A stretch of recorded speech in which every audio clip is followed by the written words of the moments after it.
Saturday morning again, and I'm not recording this from home today. I'm at India Habitat Center. If you've ever been here, IHC is one of those buildings that feels like it's quietly doing something other than buildings aren't. Every corridor breathes, and I mean that literally, architecturally, emotionally. The building is designed for grandness, its openness, for air to breathe, to move throughly, so freely without effort, without force. There's a generosity to the structure. Like the architect, Joseph Allenstein, decided everyone who walks through this building should feel like they can exhale and be the unapologetically authentic raw self. And I needed to be here today because what I want to talk about this morning, it needed this kind of air and emotion. Coffee is here, the mic is on, and an unexpected surprise I wasn't really ready for. So before I get into the episode, I got to know that my voice have reached global, literally global. Messages came in from architects, from students, from women and men, people in their own cities, in their own languages, sitting with their own under construction lives. And almost every single message said the same thing. This isn't just about architecture. This is about the emotional language we don't think often. I must admit that I never thought that these voice notes would make its own space in this noisy world. And they would be just for me, maybe, just between me and this mic, like no one listening. But gratefully, you showed up. You believe that depth, messy, honest, reflective depth, still has a place in a world of 5 seconds reel and highlight feeds. So thank you, truly, every single one of you, from the bottom of this construction site. This is Architects FM, a woman architect led podcast, एक सफर दिल्ली से दिल तक, India's first global FM in construction, exploring the soul behind the world and one conversation, one Saturday, one layer at a time. I'm Kashish, and today we are going to go somewhere that even scares me a little. Alright, I need you to close your eyes for a second. Oh, no, actually, don't. You probably must be driving or walking or doing something responsible with your Saturday. But just take a deep breath. Come here fully. I want to ask you something. Okay, first visualize this. You are sitting near a window, north facing, an architect's favorite space. No direction, just diffused even light. The light of clarity. In neuroarchitecture, it is called like that. It doesn't perform, it just illuminates. And in this moment, your phone buzzes. A friend, a family member, someone who knows you very well. And they need something specifically from you. Not because you're available or convenient, but because in their mind, for this particular thing, you are the only person.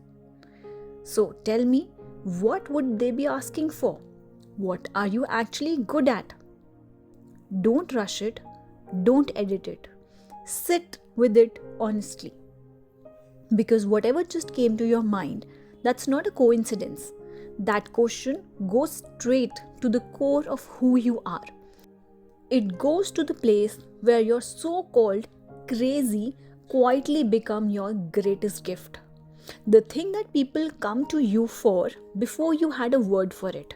The thing that doesn't feel like work when you are in it. The thing, if you are really honest, has been through line of your entire life, even when your life looked completely different on the surface. I couldn't answer that question for 2 years. But now I could list things: architecture, design thinking, education, entrepreneurship.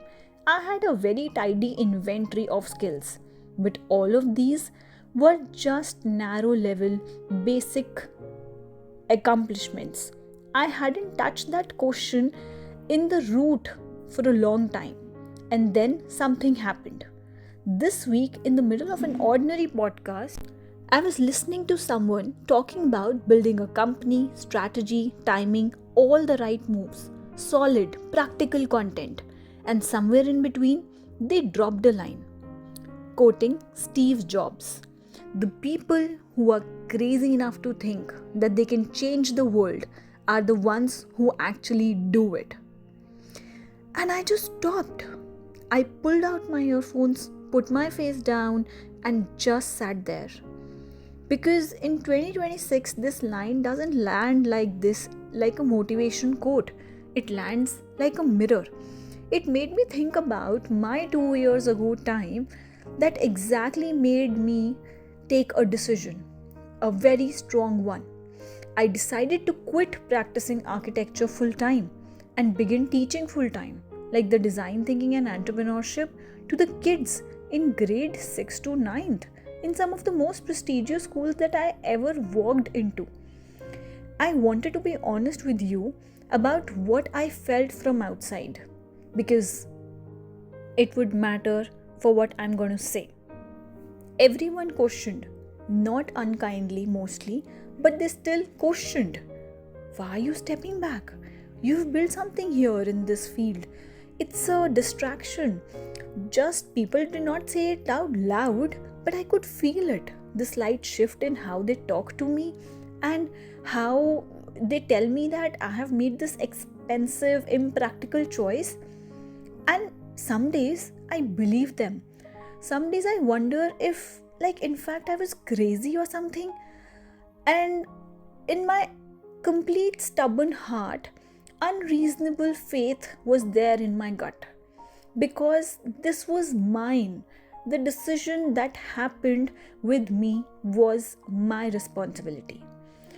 But today, when I get messages like this from those students who sat in those sessions, shares how their emotions have got a place to breathe and be seen through the exercise that we did together in those sessions, it made me wonder that I think I could move even a smallest needle in those young people in how they think. I'm so glad that I was crazy enough to try. And this is an extraordinary power in you, Kashish. And knowing your inner self and learning to use it in the right manner is the greatest gift of all.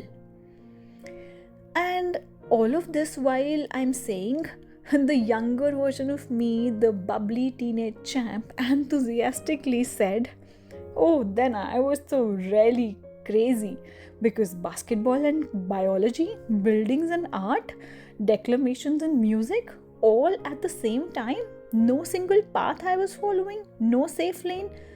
Just this stubborn, beautiful, slightly illogical belief that all of it could coexist. सब एक साथ कर सकती हूँ मैं. I'm enough to actually build myself with all these hats together." So yeah, I'm asking you now genuinely, what is that thing that people have come to you for before you had actually credentials for it? Not what's your degree, not what the headline on your LinkedIn profile, not what you say at a dinner party when someone asks you, "What do you do?" with that politely gazed look on their faces, but what you are actually good at. So as you think, let me share mine. Till then, for me, always, the call came for one thing. Kashish, I need to make something special. I need to make something that actually feels soulful. Please help me. So yeah, school projects, college walls that felt lifeless, and a birthday gift that made someone feel wholesome and teary the moment they open it. A farewell setup, a corner of a living room that just needs to breathe. My hands always knew what to do. The present me sitting in this breathing building, looking back at all of that and going, "Oh my god, really?"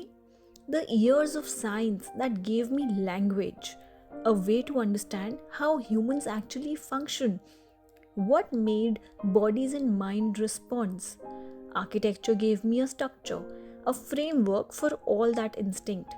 Together, they taught me how to write in a space, to draw in light, and to actually create.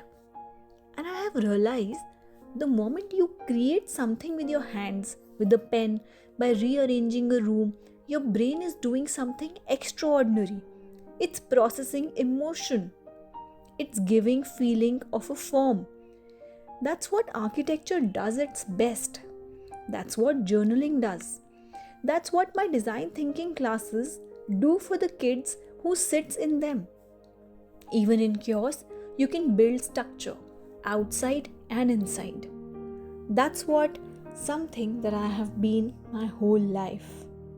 So, while you are still wondering, when you were 15, what came naturally to you? What didn't feel like an effort? What was so completely, unmistakably yours? Is it still there? Or has it quietly got buried under meetings, under responsibilities, under the world constantly telling you to be more practical, more realistic, and more sensible? Alright, it's almost time to go. I have my online session with the teenagers who are learning to name the emotions in the spaces they live in. And before I leave, the elder version of me is smiling to share about that one particular student in class 8 that she's teaching, that one girl who sits at the back of the design thinking classes, the one who barely looks up, and I always quietly wonder if I'm really reaching her at all.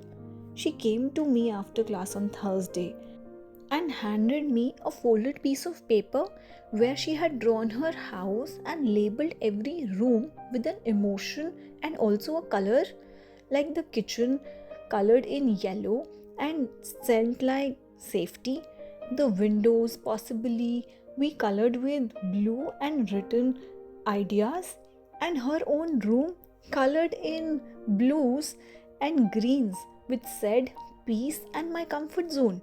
And she said, "Ma'am, you said spaces have feelings." I went home and colored mine.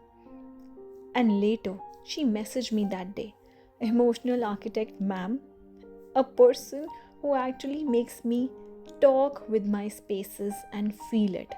Thank you." So, girls, I think I found my gift. The 15-year-old made things so beautiful with her hands. The present Kashish makes entire space feels like home. And the same gift in my elder version is like sharing it with the kids around, just with different color and different floor, always building. In architecture, the best buildings are the one where you can't separate the structure from the soul, where what holds the building up and what makes it feel alive are never two different decisions, just like IHC. Like this building breathes and remind me that the best design isn't the most decorated ones. It's the one that lets people feel free inside it. So that was my gift. And now the question is, what's yours?